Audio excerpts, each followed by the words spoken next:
guys, today's video ay ang unang pagkain sa Ramadan guys. So schedule ang bawat anak ni nanay magdala sa pagkain namin dito ni nanay. Ito guys ay sago.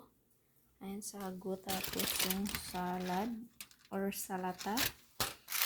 Ito naman guys, ito ay bread na may ano siya, may cheese sa ibabaw, tapos sa gitna may karne na giniling.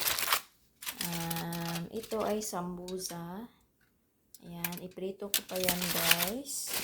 So ito ay lugaw o madruba.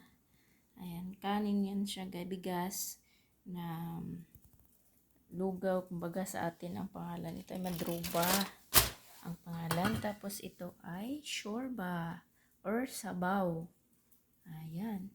So ito naman guys ay kanin. Kanin ito guys. Ayan, ang daming pagkain. Ayan. Kanin. Ayan. Ang daming pagkain namin ngayon ni nanay guys. Tapos dalawa lang kaming kumain nito guys. Ayan. So, ayan lang guys. Maraming salamat.